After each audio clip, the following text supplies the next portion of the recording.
We made it. We're right at the end. Did everybody have a good time? This is my first RubyConf. I'd been going to RailsConfs for a few years, but I just am so excited at how many people I got to meet and just the camaraderie here. This is going to be a mainstay for me. I'm really excited that you guys actually stuck it out. You're going to my talk, and I'm really excited because this is a really important topic to me. So my talk is entitled Dishonest Software, Fighting Back Against Industry Norms. My name is Jason Meller. I'm a reformed script kiddie in practice. That means maybe when I was 13, I liked to call myself a hacker, but really I was just downloading stuff off the internet and breaking things. I found out later that that didn't feel so good, and I ended up really starting my cybersecurity career right after college. But I'm also a Ruby developer, specifically Rails apps. I've probably brought Ruby on Rails to every single cybersecurity company that I've ever worked for, and I founded my own company, Collide. Collide is a security app for devices, and our whole philosophy is instead of locking down a device and preventing people from using them, it messages you guys, the employees, on Slack when your device has a security or policy issue. So we try to actually take this user-focused approach, try to be honest about it, and we try to fix the problems that can't be actually fixed with automated remediation alone. It's really about forming a relationship with the end user. So as you can imagine, honesty is a huge component of that. In fact, it's so huge, I authored a mini book guide called honest.security. That's the full URL. It's kind of sad, actually, that URL was available for us to register.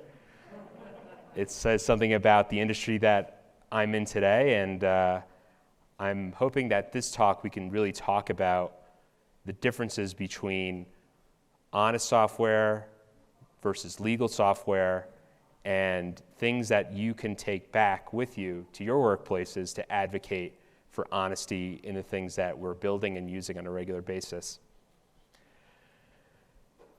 I contend, there's cynics out there that maybe don't agree with this, but I don't think most people in this room ever intended or wanted to benefit from dishonest software.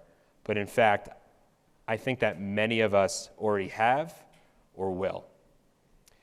I'm going to tell a really personal story that changed my whole perspective on this, and it will sort of highlight why I feel this way. So we're not going to really be talking about classic dishonest software like malware, viruses, things that are inherently evil just by looking at them. We're going to be talking about how I, someone who thought they were a good person, fell victim to building and purporting and creating dishonest software. So it starts off at my first job at General Electric. I graduated from college, I went into their management program, I was really proud, and I quickly found myself on their security team called the GE Computer Incident Response Team. Now this was sort of an exciting time for the security team at GE because we were battling something known as the Advanced Persistent Threat, abbreviated as APT. So APT, it's a term that the security industry has now taken and turned into sort of this marketing buzzword, but it specifically refers to the Chinese government and them actually sponsoring threat actors. These threat actors, they wage a long-running and extensive cybersecurity espionage campaign against Western interests, specifically companies in the Fortune 500. Now they have one mission. That mission is to exfiltrate, steal valuable information that will advance the Chinese military and economic interests. This is mostly proprietary IP. So this wasn't this abstract concept or when you read about viruses online. These are real people. We actually could see where they worked out of. This is their actual location in Beijing. This is that same building. Advance the slide. And this is the People Liberation Army, Unit 61398. This is that same building, now off to the side, and we can now see guards outside the front. These are the people that were actually attacking the company looking to exfiltrate data. You might be saying, Jason, what value are they really getting? What's the worst that could happen? What, the Chinese are going to be able to figure out a way to make a terrible dishwasher? Like, what's really at stake here? What does GE really make that's super important to defend? Well, the GE isn't just about appliances. They are a Department of Defense contractor. And back in the late 90s, they were awarded this Joint Strike Fighter engine contract by the Department of Defense. And their portion of it was to build this relatively innovative engine. It was an advanced turboframe engine used in many of the aircraft that were going to be part of this program. This program was to build the next generation of aircraft for most Western militaries that would defend their interests and provide an additional military capacity. So this is a big deal. So you can imagine if they're able to get their hands on the schematics for this thing, they can determine things like how long will this thing remain in the air without fuel, between refuelings. How long can I last in a dogfight against something that has this engine? Like, that's really good, intel that the Chinese government probably wants to have. And so they're going to go after not the Department of Defense, but the companies that are building the parts. And GE was one of them. Really scary. So how does the APT work? Well, they work by actually staging up all of the stuff that they want to steal in just arbitrary servers that they've already compromised. So they start off, they do like a phishing campaign, they trick someone into installing some malware, then they get persistence on the device, they start spreading to other devices, they start collecting credentials, and they start infecting more and more and more things. They start finding the things that they want to exfiltrate out, and then they start bundling them up. They bundle them up on servers, and then once they've done that, they use just FTP to send it off to probably like a VPS host, something that wouldn't raise any alarms, something that you could buy an account for cheap using maybe a prepaid card. And that's how, and then they eventually funnel it all the way back to China, some server that's physically in China. They actually use RAR, the RAR archive format instead of zip. And it's actually really clever because if you get, you can actually chunk RAR files. You might remember that from years ago when they were more popular. And in fact, if you're missing some of the chunks or one transmission gets interrupted midway through, you can actually still preserve and pull out some of the files, unlike some of the other cabinet formats that are out there. So they were smart. They thought this through, and they had a whole modus operandi that we were looking for. So now let's pivot over to what is our job as the GE CERT. We want to be able to detect this activity and eventually maybe be in a position to stop it in real time. So to do this, back in 2010, we built this massive detection apparatus. This involved in putting up network taps in all the data centers, known egress points, the VPN concentrators. We were funneling all traffic that was really being generated by every employee in the organization, and we were mirroring it, we were scanning it, and we were saving it. We used a format called PCAP, and that's something that allows us to actually look at every single part of the packet that we're capturing. And remember, this is in 2010. This is before there was even 5% penetration of HTTPS. That means we could see everything in the clear, like for every employee. And this is what it looked like for us. We would open up a tool called Wireshark when we were looking at PCAP, and there's a web request right there. The red is the response, the blue is the reply, and we could see it historically, going forward. There was a timeline. And so essentially with this, and as you can imagine, because everything was unencrypted, we could know anything that we wanted really about a person. How could this be legal? Well, in the United States, this is perfectly legal. It still is legal today.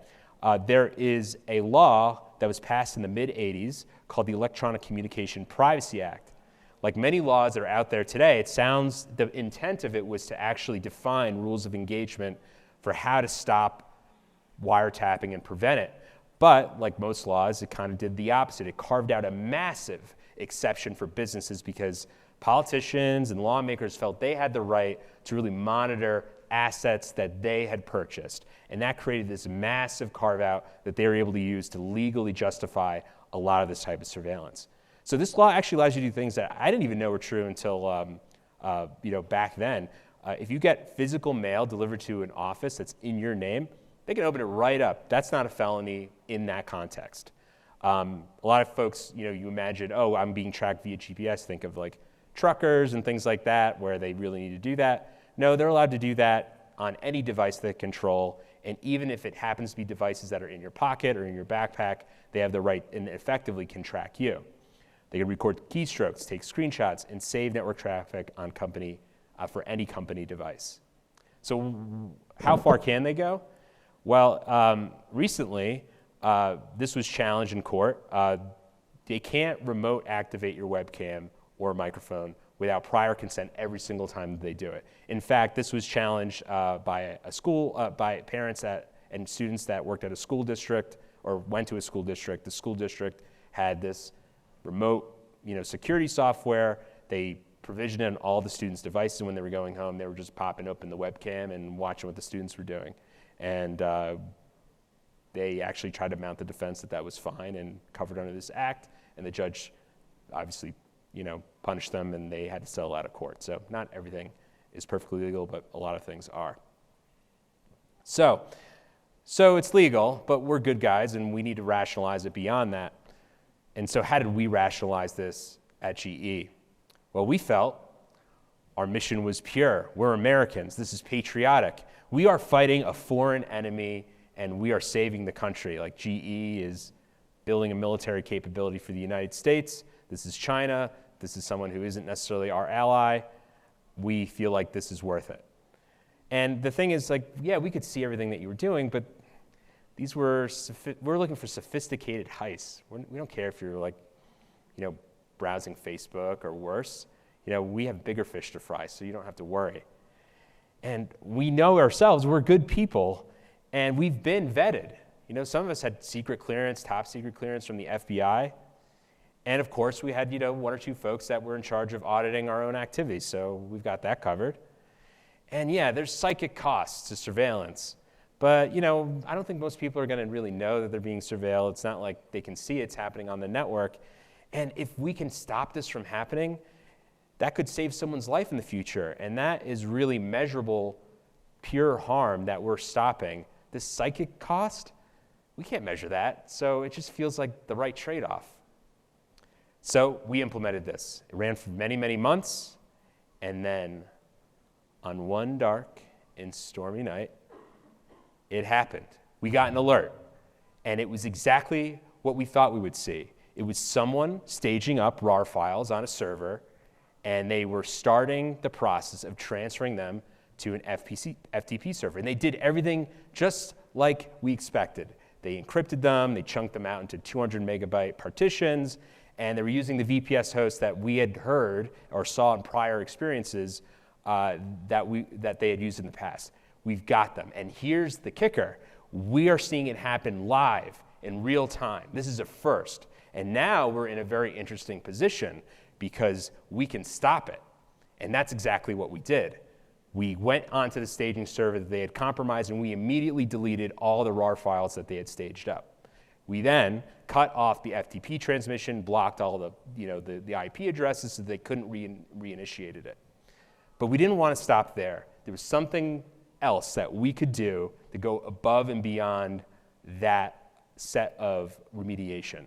And that was, can we log into their FTP server, because we can see the password, right? It's all clear text, and delete the files that they had already gotten across the wire, hack back.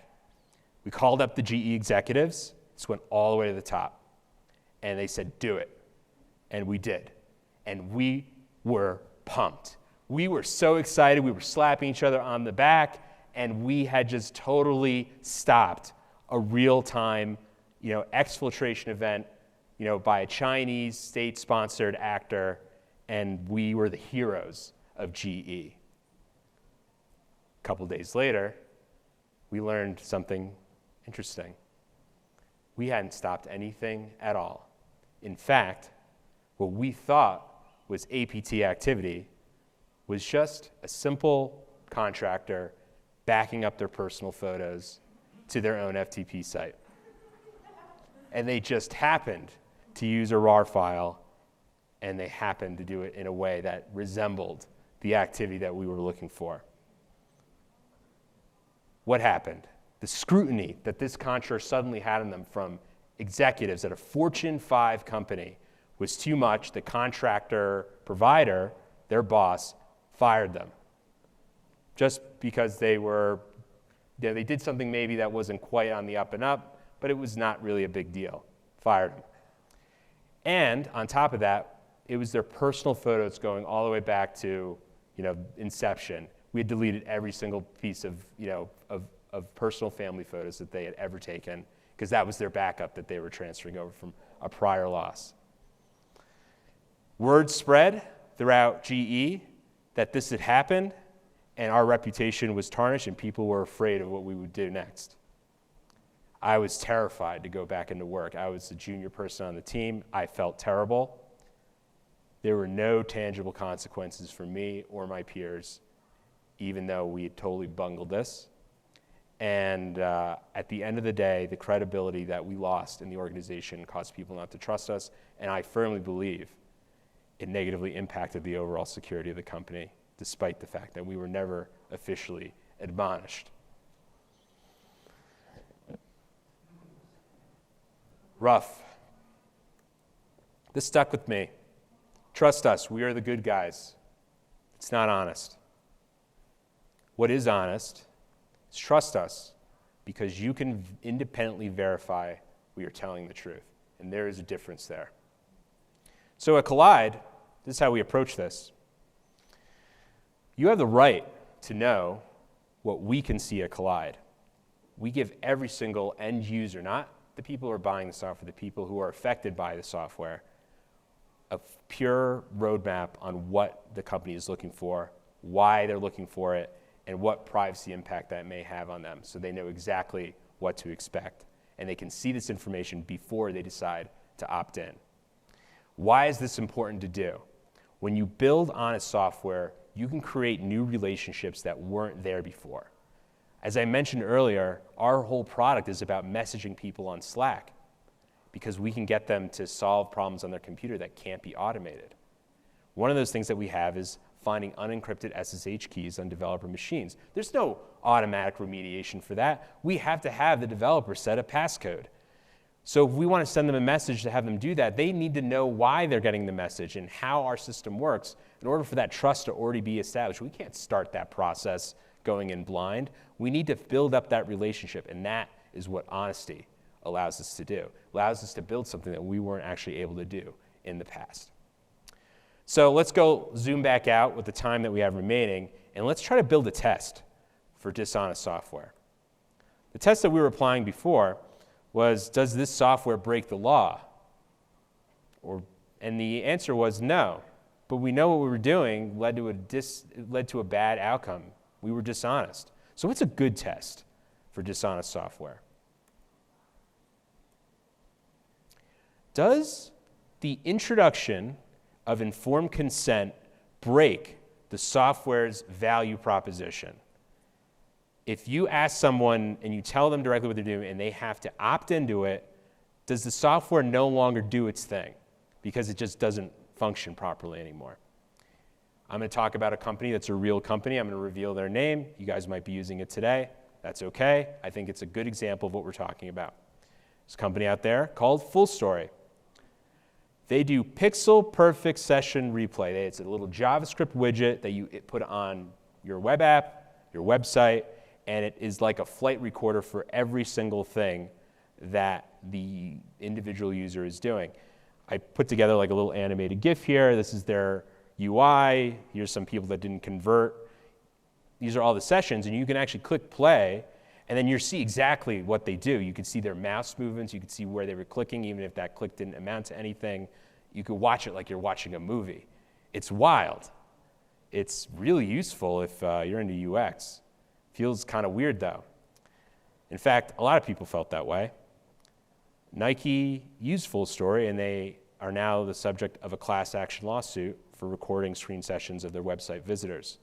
Sure, there was a little bit of information in the privacy policy that they were doing this, but according to the complaint, the the complainants felt that this was really wiretapping and that they were being secretly observed, and that Nike would be able to glean information like PII in a position where they shouldn't have access to it. Shocker, like, oh my gosh, how could this happen to us? But it's really, if you look at this honestly and really think about what you're doing, of course this is how people would feel if they found out, but they should have already known, right? This is how FullStory actually talks about this. Do I actually need to inform my users that their behavior is being logged? And at the end of the day, their response is, we just build the tool. It's kind of up to you to make sure it's not illegal. That, we feel, is a dishonest approach.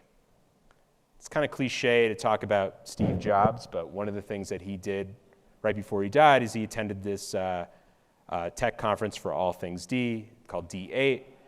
They're talking about the iPad, like the removal of not going into Flash. It's kind of like funny to look back in time, like the things that people were concerned about. But there was a little bit of a discussion about privacy, and he came up with, I think, a really quick thing off the cuff that ended up being, I think, really prescient, which is, people are smart, and when you ask them for sensitive data, you need to ask them every time.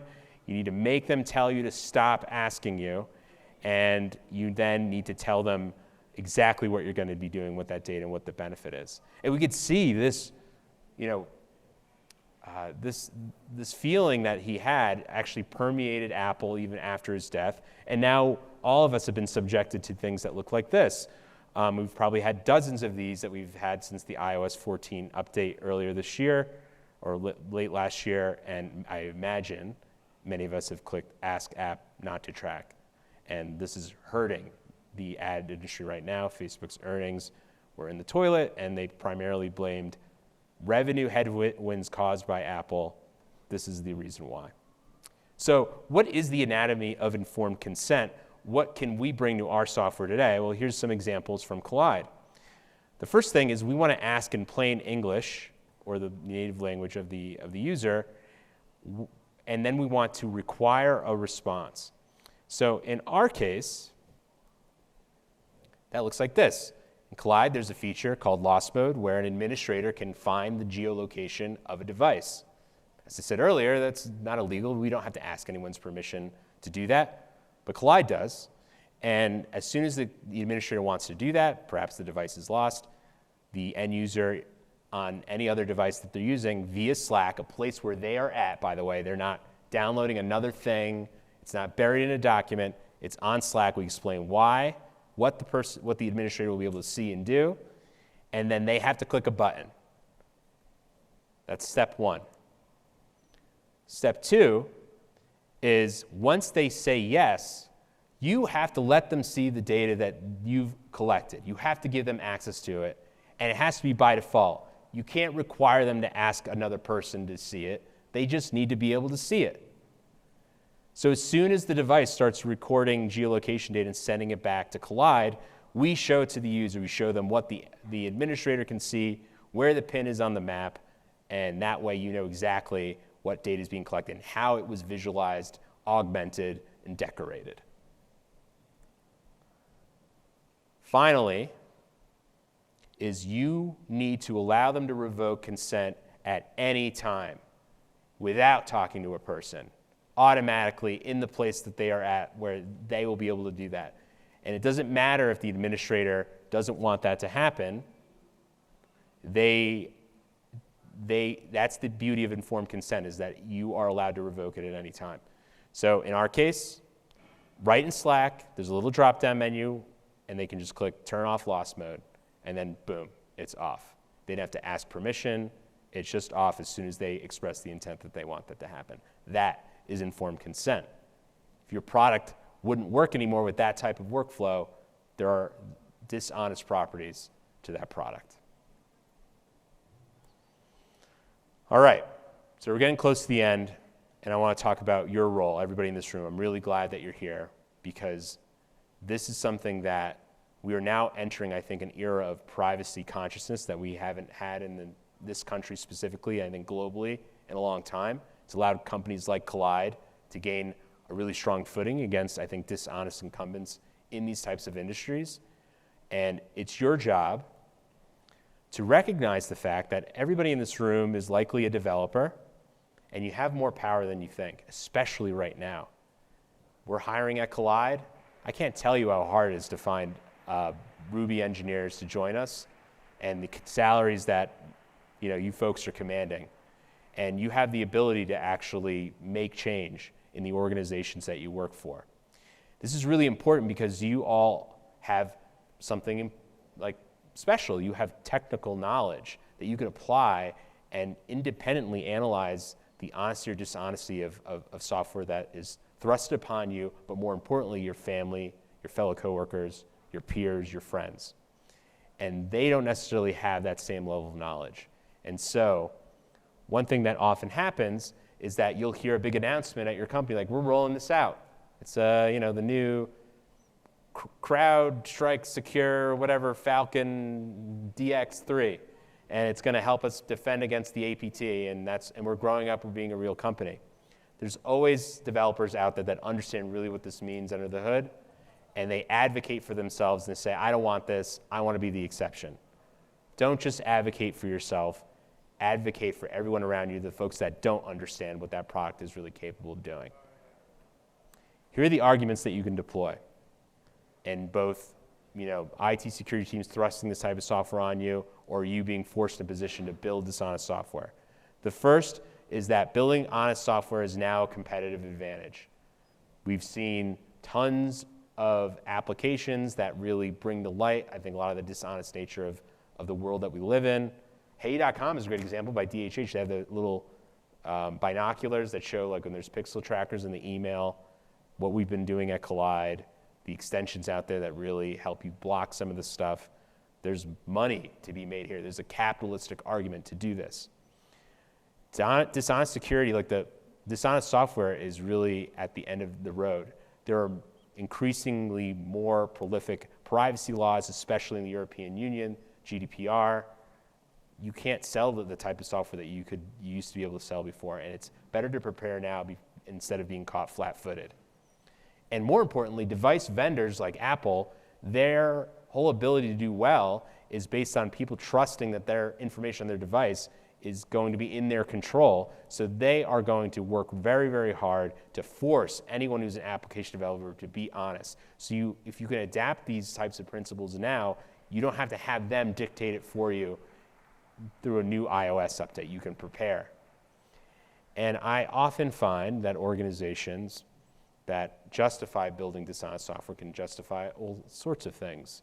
Maybe being dishonest with employees, being dishonest in their dealings with customers. It becomes infectious. And if you can nip it at the bud and create a culture of honesty and transparency in your organization for the software that you're building, it will permeate to every other thing that you do, and it's worth it. And with that, I thank you. And I appreciate that everybody's here, and go forth and try to do your best to be as honest as possible.